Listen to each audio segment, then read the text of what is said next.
Là, c'était une sexualité aliénante masculine. Là, nous allons rentrer dans une sexualité aliénante féminine. Alors, c'est une fille qui a peur du shirk.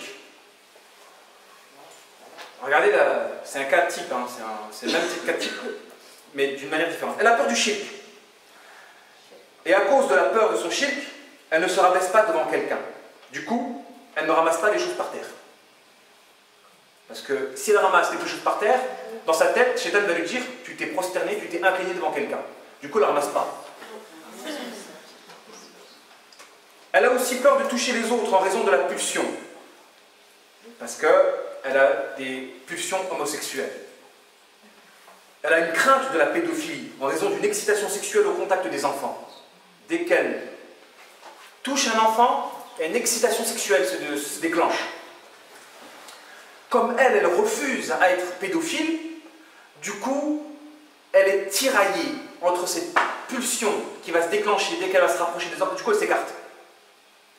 Point, elle s'écarte. Elle souffre en réalité de ces tiraillements entre deux êtres. Tu es pédophile ou tu es... Non, je ne suis pas pédophile, mais je ressens la pédophilie en moi. Pourquoi? Parce qu'il y a une excitation sexuelle au contact de l'enfant. Donc, elle subit un état. Et comme elle renie cet état-là, elle souffre de ce tiraillement-là. Donc la souffrance résultant du tiraillement entre un sentiment répugnant que l'on éprouve malgré soi et agissements associés anormaux. Cette sœur-là, donc, a aussi de la maniaquerie. Elle se lave tout le temps les mains, jusqu'à ce que les morceaux de peau changent de couleur. Que la peau change de couleur. Elle se lave tout le temps les mains, elle ne va pas dans des endroits impurs, tout le temps de la maniaquerie. Elle répète. Pareil, hein, quand le démon n'arrive pas, je signale que cette personne-là est exutoire aussi négatif, masturbation. Exutoire négatif, masturbation. Après, tout dépend de quel fantasme elle associe au moment de la masturbation. Est-ce que c'est une femme? Si c'est une femme, donc elle entretient la relation avec le démon. Donc le cercle vicieux, donc le péché du sexe, donc la masturbation, renforcement de l'impact du West-West, anormalité comportementale. Donc péché du sexe peut être associé au fantasme avec le sexe identique, donc homosexuel. Donc elle fantasme avec une femme, elle fait une masturbation, le West-West devient de plus en plus fort, et Shaitan arrive à placer l'orgasme là où il le veut. Donc il va le mettre chez l'enfant, au moment où la fille va se rapprocher des enfants, et donc elle va avoir des agissements anormaux. Un jour, cette personne-là était partie au centre commercial, elle a eu peur du contact avec autrui, elle est restée statique toute la journée, au point de choquer son entourage. Son entourage ne la comprenne pas, et ces gens-là, des fois, ils gardent secret. Ah ouais, bah, le thérapeute, il a pour mission de les faire parler. Parce que si on ne les comprend pas leur agissement, on dirait que ce sont des fous. Qu'est-ce que tu fais? Imagine une personne, il lève son pied dans la rue comme ça.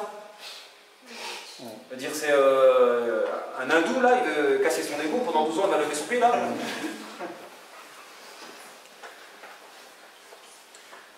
Donc, le remède pour cette sœur, c'est de s'écarter de la zone d'influence. Et on remarque, ce qu'on a remarqué par rapport à cette sœur-là, c'est que les symptômes homosexuels ont commencé depuis jeune fille.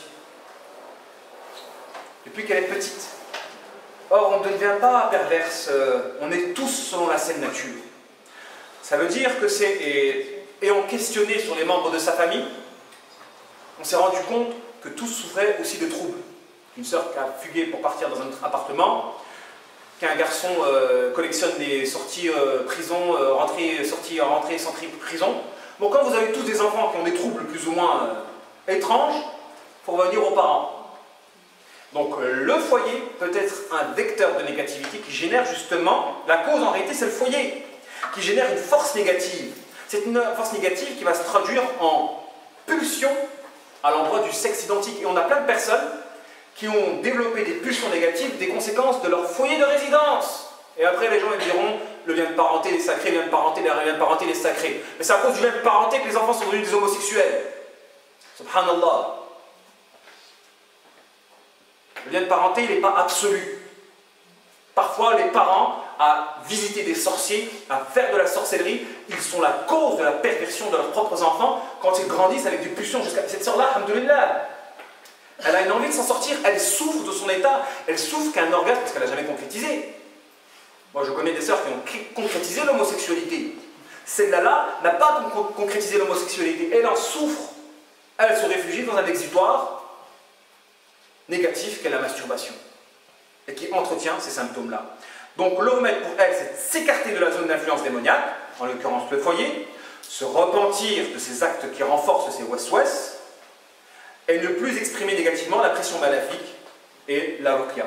Là, pour ce type de personne-là, dès qu'elle a calfeutré toutes les failles au préalable, la ruqya peut être bénéfique.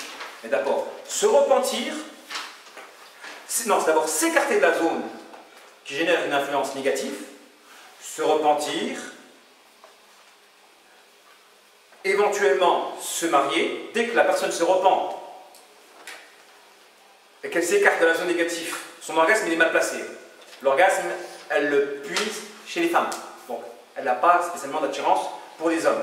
Si elle se marie, elle peut replacer son orgasme à son endroit originel. Un autre cas type, on s'est rendu compte que les gens qui naissent avec des pulsions maléfiques dès leur enfance, et qu'on voit que tous les enfants ils ont des problèmes, les parents. Son tawhid aussi, il a altéré avec sa crainte de faire du shirk en ramassant les objets. Ah oui. Il y a quand même quelque chose à travailler de ce côté-ci aussi. Non? Exactement. En remède, on rajoutera à cette sœur, outre le fait de s'écarter de la zone d'influence démoniaque, de se repentir, de renforcer son tawhid en guérissant justement de ces agissements, anormaux. Hein. Mais le but, c'est que ces gens-là, le West-West, il est tellement obsessionnel qu'ils ne peuvent pas. Et là, le problème, c'est pour ça qu'on agit ici en amont. On leur préconise un éloignement de la famille, une repentance, et d'arrêter uniquement l'exutoire négatif. Et normalement, le West-West, il disparaît tout seul.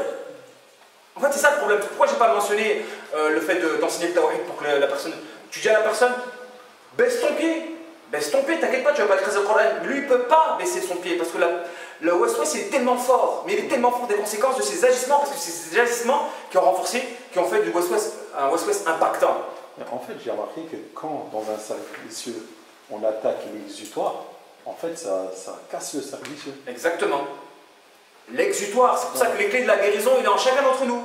Si on permet à la personne d'arrêter d'avoir un exutoire négatif et on le remet au positif, le West-West devient désimpactant. Il diminue en impact.